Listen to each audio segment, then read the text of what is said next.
지금부터 제26회 한국사 능력검정시험 구급편 해설을 시작하도록 하겠습니다. 자, 1번 다음 자료에 집터가 처음 만들어진 시대의 모습으로 옳은 것은 자, 사진과 같은 형태는 주로 강가나 해안가에서 발견이 된다. 보통 4에서 5명 정도의 가족이 살기에 알맞은 크기로 바닥 모양은 원형 또는 모서리가 둥근 방형. 방형이라는 건 이제 사각형 모양이죠. 그러니까 거의 원형에 가까운 것이 많다 이렇게 이해하시면 되겠고요. 화덕이 중앙에 있고 출입문도 옆에 저장 구덩이가 있다 이렇게 나와 있습니다. 바로 이게 바로 신석기 시대의 움집이 되죠. 자, 그리고 이제 신석기 시대의 유적지는 주로 이제 강가나 해안가에서 많이 이제 발견되고 있습니다. 신석기 시대는 이제 농경과 목축이 시작이 되면서 이제 정착 생활을 하게 되면서 이제 구석기 시대는 이제 이동 생활하니까 이제 동굴이나 막집에 살게 됐는데 이렇게 이제 원형의 그런 움집에 이제 많이 살게 되었습니다. 자, 그럼 신석기 시대 생활상을 묻는 문제인데 신석기 시대에서 제일 많이 물어보는 것은 역시 뭐니 뭐니 해도 의복을 지어 입은 증거, 가락바퀴와 뼈바늘이 제일 많이 나오죠. 예. 그래서 원시적 수공업이 출현했다. 자, 그래서 정답은 5번이 되겠습니다. 자, 나머지 보도록 하죠. 거친 무늬 거울을 사용했다. 엄밀히 말하면 이제 거친 무늬 이제 청동 거울이죠. 자, 그럼 청동기 시대가 되겠고 후반기에 가면은 이제 거친 무늬에서 잔무늬로 들어가게 됩니다. 그 시점은 후기라고 청동기로도 보지만 초기 철기도 보고요.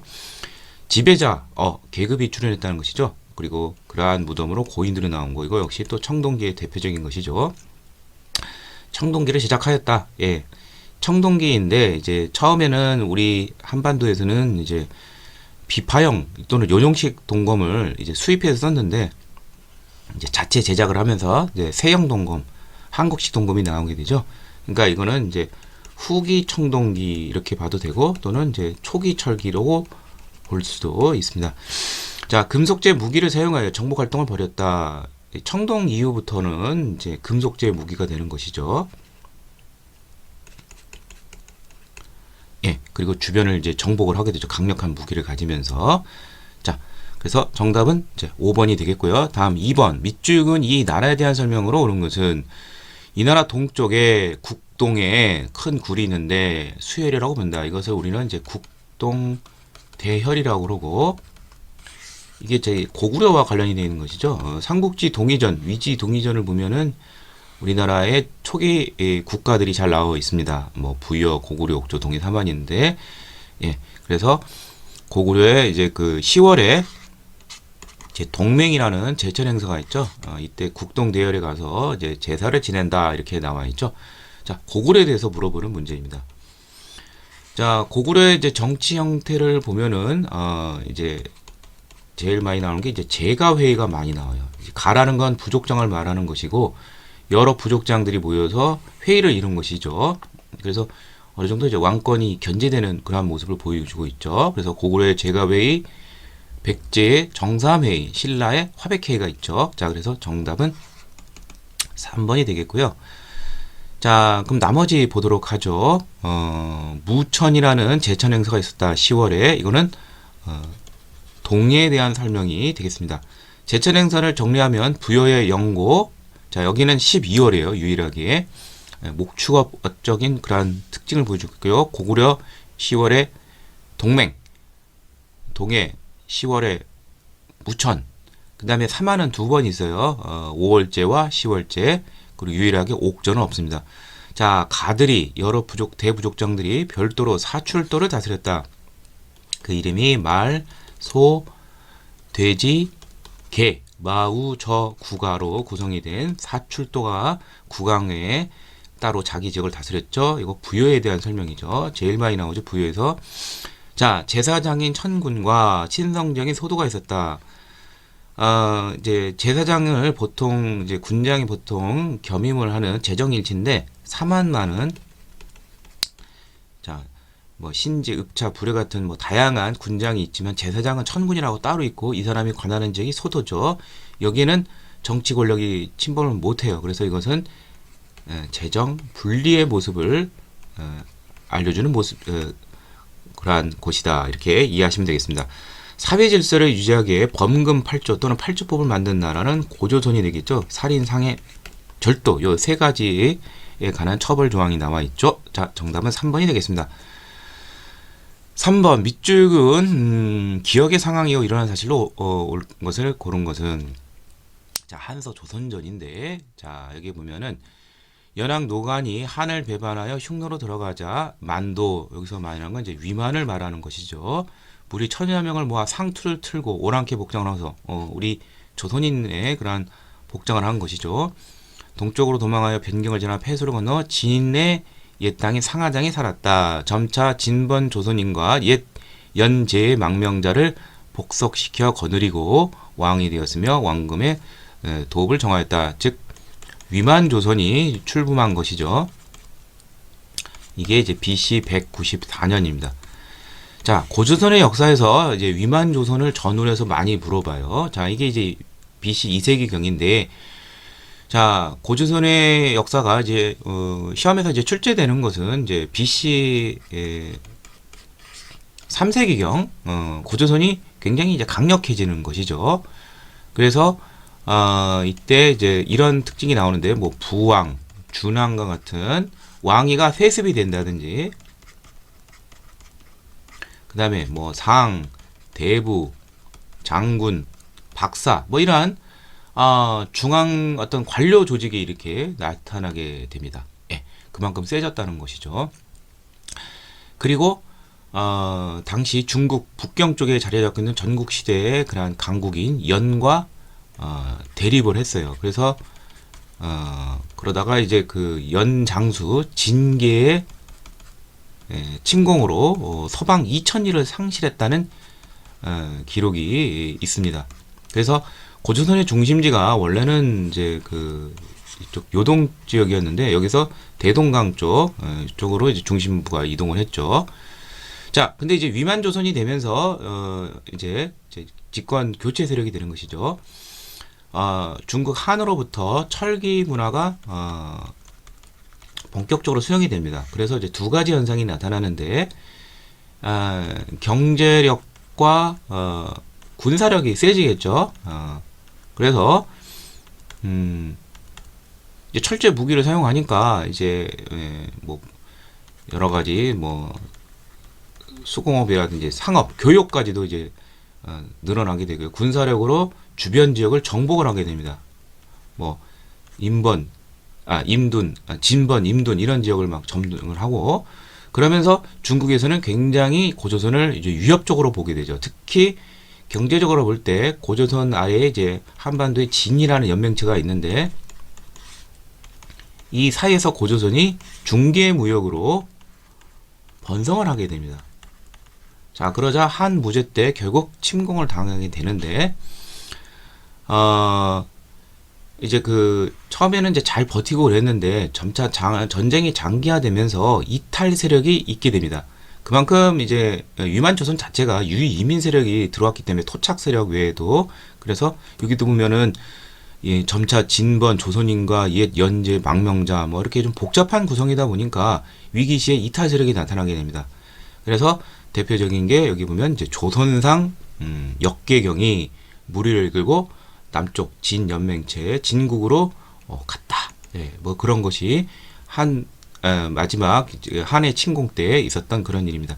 이러한 이탈 세력과 함께 주전파와 싸우자는 쪽과 뭐 그다음에 그냥 한가 화해를 하자 강화를 맺자 이런 싸움 속에서 결국 마지막 왕인 우고왕도 죽고 또 계속해서 항전을 하던 성기를 또 죽이면서 결국 BC 108년에 이제 멸망하게 되었죠. 예. 자, 근데 이 시점은 바로 위만 조선, 그러니까 이제 요 아래 이러한 것을 찾으면 되겠고 무슨 뭐 부왕 준왕 나오고 뭐 진계 침공 이런 것은 위만 조선 이전인 BC 3세기경의 일이다 이렇게 이해하시면 되겠어요. 그래서 연해장수 진계의 공격을 받았다. 부왕이 준왕이 부왕으로서 왕위를 물려받았다. 왕의 세습이 됐다는 것이죠. 이런 거는 BC 3세기경의 그러한 일이고 이거는 이제 위만 집권 이후에 자 진국과 한사에서 중개무역 이것이 결국 한무제 침공의 그러한 빌미가 되었고요. 손자 위만의 손자 우고왕 때 그리고 항쟁 중에서 조선사는 역해경이 진국으로 이탈하는 그러한 거. 그래서 디귿 니을 정답은 5번이 되겠습니다. 4번 가나 지역에 있었던 가야 소국에 대한 설명으로 옳은 것은 자 나는 낙동강 하구 쪽이죠. 여기가 이제 김해가 되겠고 대성동 고분군대 있죠. 전기 가야 연맹의 맹주인 금강 가야에 대한 것이고 그다음에 여기 가는 이제 지산동 고분군이고 여기는 이제 경북 고령 쪽에 자리 잡고 있는 대가야가 됩니다. 자 이렇게 가야 연맹이 이렇게 그 맹주가 바뀌게 되는 것은 400년 경자년에 신라에 쳐들어온 왜구의 침공을 이제 고구려 강개토 대왕이 원조를 해서 왜구를 토벌하는 과정에서 여기 금강가야까지 왜구가 이제 임나 종발성까지 오게 됩니다. 여기까지 이제 강개토 대왕의 군대가 공격을 해서 금강가야가 큰 타격을 입게 됩니다. 그래서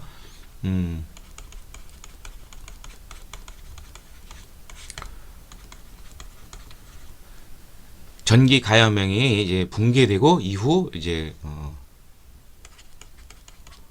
전기 가야명 이제 금강 가야였죠. 그 다음에 이제 후기는 이제 대가야로 중심으로 해서 가야 연맹이 재편이 되었습니다. 자, 그럼 하나씩 보도록 하죠. 가가 대가야인데 전기가야연맹 주도 틀렸죠. 이건 금강가야 되고 박석김 삼성이 교대로 왕위를 세습하였다. 이건 신라 이사금 시대죠. 예.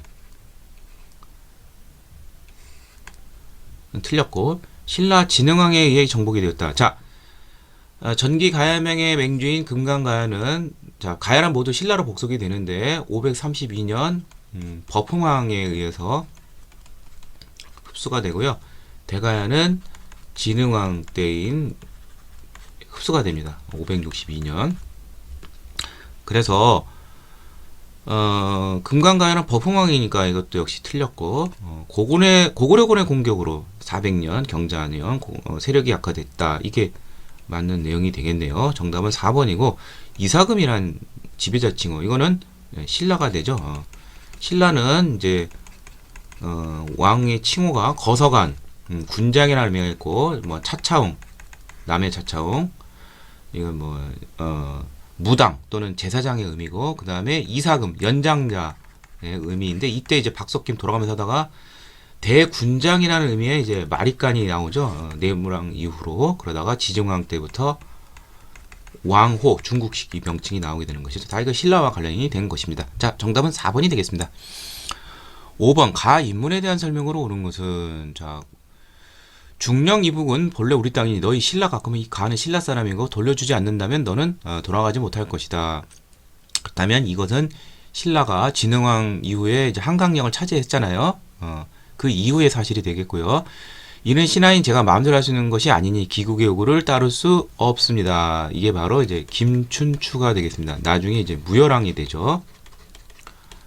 자, 이 사건인 즉 이건 무엇이냐면은 자 선덕여왕 말기인 이제 641년 이제 의자왕이 이제 백제의 마지막인데 즉위를 하고 신라를 마구 공격합니다. 그래서 642년 신라의 요충지인 이제 대야성이 함락이 되는데 이 대야성 성주의 부인이 바로 김춘추의 딸이에요. 그래서 김춘추의 딸이 죽으니까 이제 복수를 꿈꾸는 김춘추는 먼저 그래도 같은 민족인 이제 고구려 쪽으로 찾아갑니다. 그랬더니 당시 고구려 여기 왕은 이제 보장 왕이지만 당시 실권은 이제 연개 소문이 지고 있죠. 아주 강경론자이죠. 그래서 한강 이북 한강 땅 다 내놔라. 안 그러면 너도 못 돌아간다. 그랬더니 김춘추가 여기 보면은 제 마음대로 할 수 있는 것이니 이렇게 따를 수가 없다 이렇게 되겠죠. 강금이 됐는데 김춘추가 이제 고구려로 떠나기 전에 미리 준비를 해놨어요. 국경 지역에 자기 친구인 김유신의 부대를 미리 대기시켜놓고 돈도 많이 가져가서 당시 이제 고구려에 이제 고위관료인 이제 선도회라는 사람을 매수를 해가지고 이제 감금당했을 때 이제 또 묘책을 좀 부탁을 했더니 이제 유명한 이제 토끼의 간 얘기. 토끼가 용궁에서 벗어날 수 있는 것이 이제 간이 이제 육지에 있다고 해서 나오게 된 것이죠. 여기 말하는 것처럼 저는 하고 싶은데 제 마음대로 할 수가 없으니까 일단 신라로 갔다 오게 해주십시오. 그래서 이제 간신히 빠져나오고 잽싸게 이제 김유신과 함께 도망가게 되는 것이죠.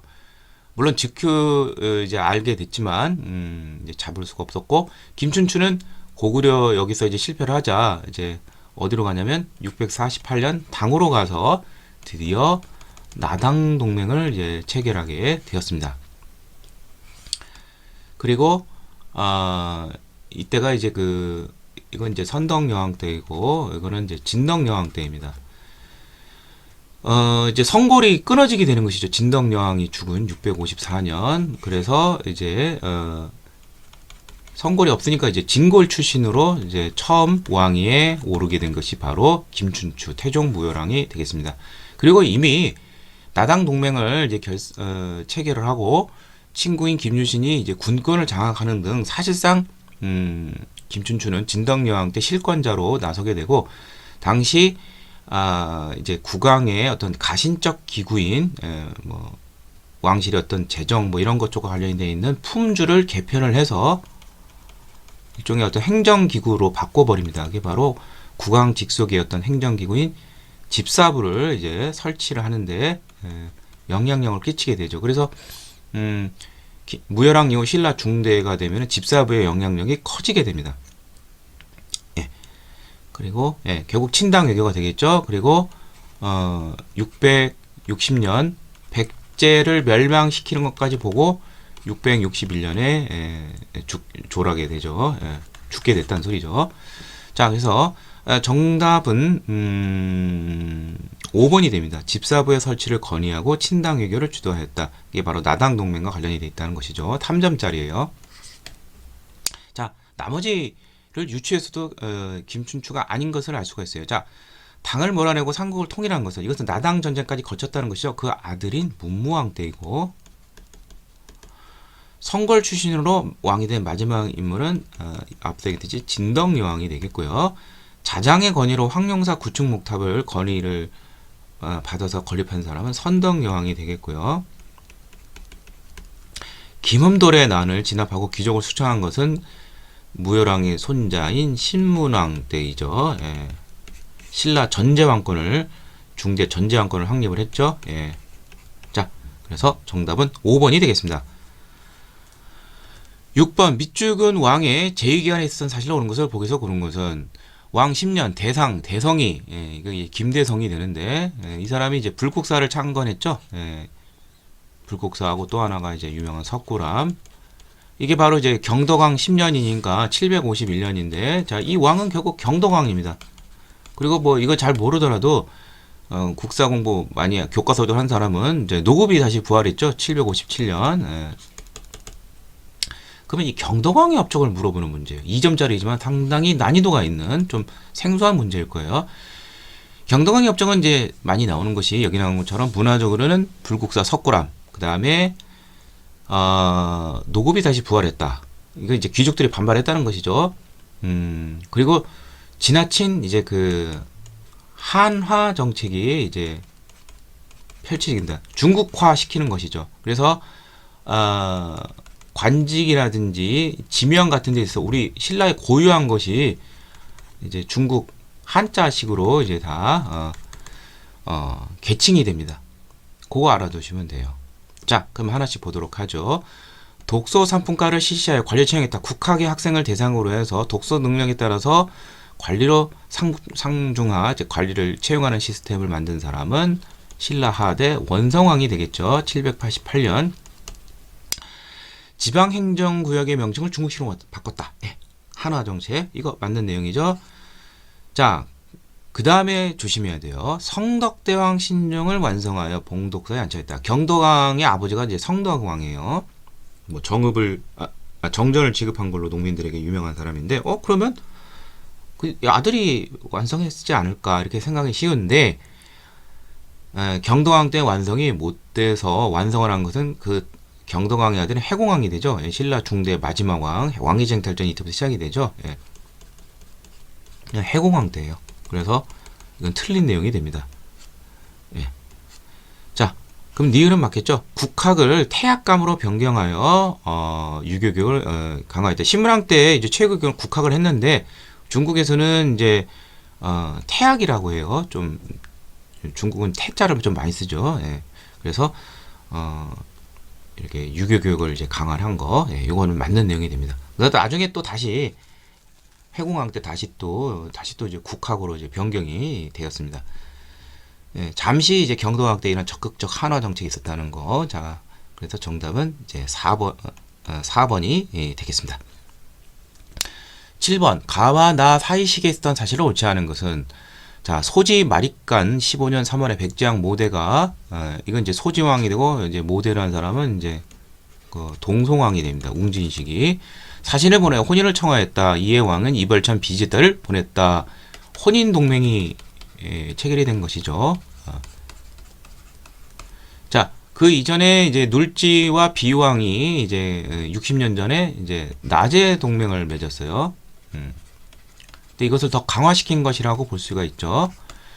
자, 그러다가 여기 보면 백제왕 명롱이 이건 이제 백제왕 성왕이 되는데 관산성을 공격하다 성왕이 관산성을 전사했죠. 신라의 군주인 김무령, 김유신의 할아버지죠. 고관 고도의 공격으로 이제 전사를 하게 되는데 이게 이제 554년이죠. 예. 이제 백제 성왕의 전사 관산성 전투. 예. 이게 554년이에요. 그러면 이 문제가 물어보는 것은 나제 동맹이 최고조에 달한 시점과 나제 동맹이 이제 결렬이 되는 그러한 시기에 사실을 묻는 문제가 되겠습니다. 자, 그러면 요 사이에 올 수 있는 이제 백제의 왕은 어떤 사람이 있느냐? 이제 성왕이 아버지가 있죠. 유명한 이제 무령왕이 있고 웅진식이 예. 그리고 이제 성왕이 이제 전반부가 있겠죠. 예, 성왕 시대. 예, 성왕이 즉위를 해서 요 두 왕 시기가 나오셔야 했고 신라는 이제 6세기에 이제 접어들면 이제 지증왕이 나오고 법흥왕이 나오고 요 시점에서는 이제 진흥왕이 되겠죠.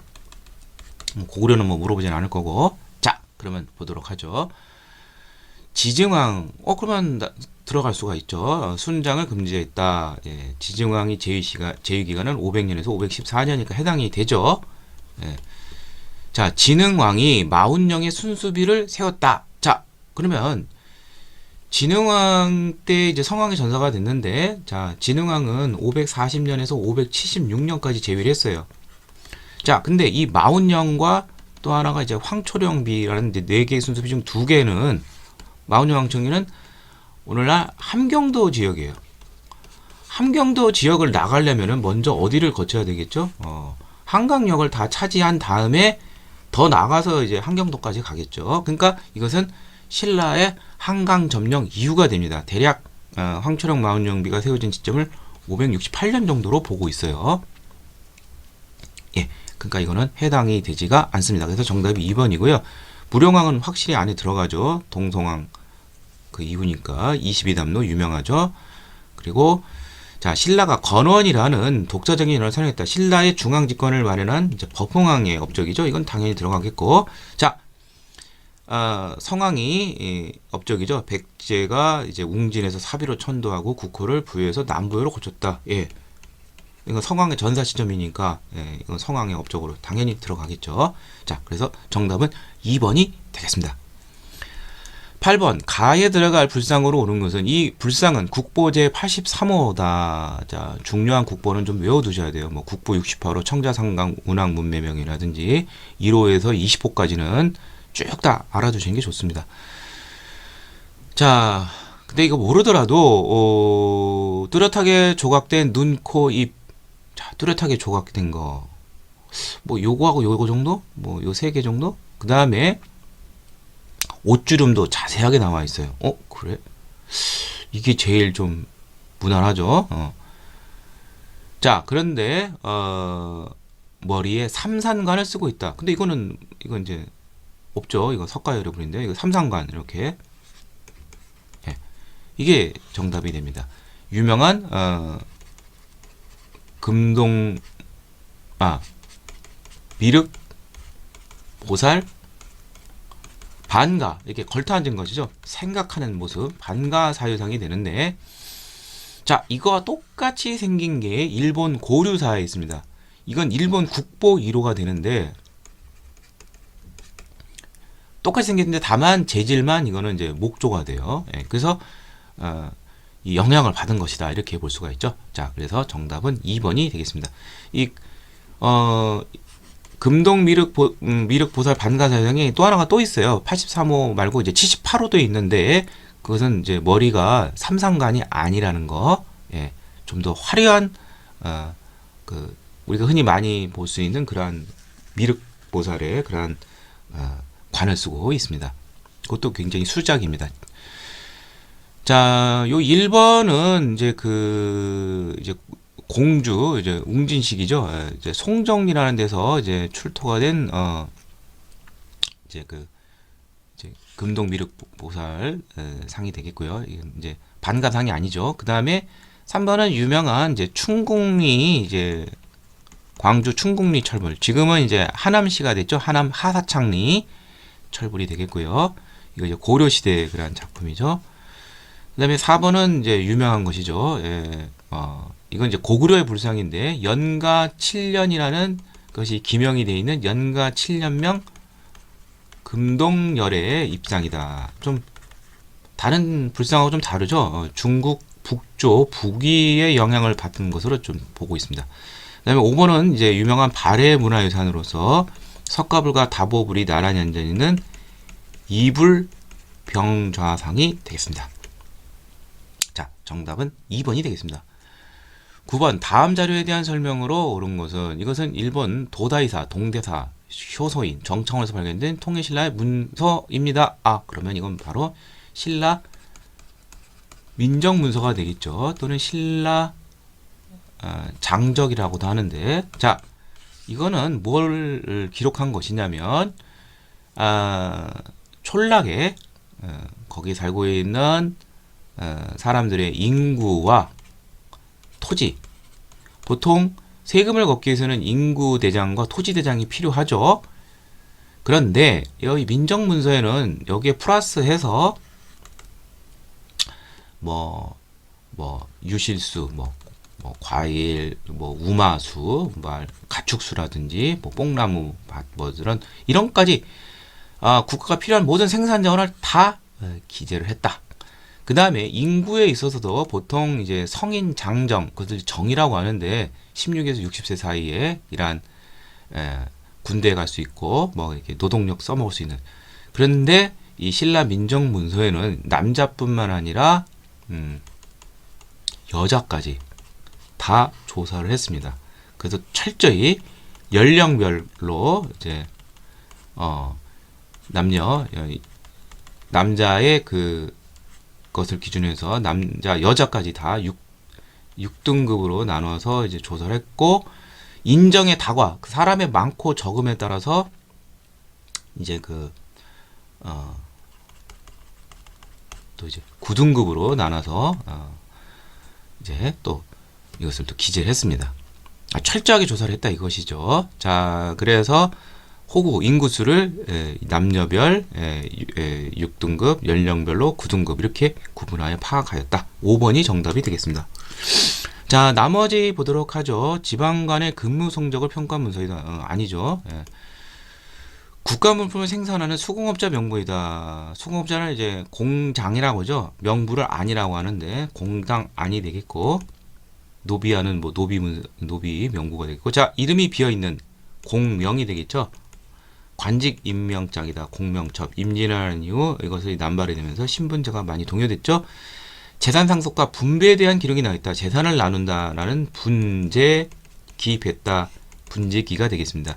유명한 이제 이율곡 형제자매의 그런 분재기가 유명하죠. 자, 정답은 5번이 되겠고요. 10번 가에 들어갈 교육기관에 대한 설명으로 옳은 것은, 자, 고려사예요. 그럼 고려시대의 교육기관이 되겠네요. 자, 저거 쭉 써 있는데, 상서, 무슨 유교 경전도 있지만, 여기 무학도 있어요. 예. 예. 그래서 여기 칠제를 두었다. 무학제를 비롯한 칠제를 이제 국자감에 이제 둔 것이죠. 관악진흥책으로 고려 예종 때 칠제를 뒀다 이렇게 되어 있죠. 바로 고려의 국자감에 대한 설명이 되겠습니다. 자, 근데 이제 그 최충원의 문헌공도 이제 고려 중기 때 이제 사학 시비도가 번성을 하니까 이제 관악이 딸려요. 그래서 관악진흥책으로 이제 칠제와 예종이 이제 그 어떠한 진흥책을 펼치냐면 장학재단을 마련합니다. 그게 바로 양현고가 되겠죠. 장학기금을 마련하고 그 다음에 도서관을 확충합니다. 청영각, 보문각, 임청각 등등등 등등등이 있습니다. 자, 그래서 정답은 국자가 관련된 거 장학기금을 해서 양현고를 뒀다. 이게 정답이 되겠죠. 자, 나머지 보죠. 향음주래 같이 술을 마신다는 거죠. 향사래 이게 소르사자 활 쏘고 이러는 거. 자, 이것은 조선시대에 보면은 이제 향교가 있습니다. 이게 이제 지방의 중등 교육기관이죠. 예. 또는 뭐 이제 비슷한 급으로 이거는 이제 관악이지만 이제 서원 사학에서도 이런 예를 또 하기도 해요. 예. 어르신들이라든지 귀빈들 모아놓고 이런 향음주라든지 향사례를 이제 향교나 서원 고려시대 조선시대 때 이런 데서 이제 거행을 했습니다. 자, 입학 자격은 소과 합격자인 이제 각각 생원 진사과의 합격자 이들을 원칙으로 하는 것은 조선시대 때의 최고 교육관인 성균관이 되겠고요.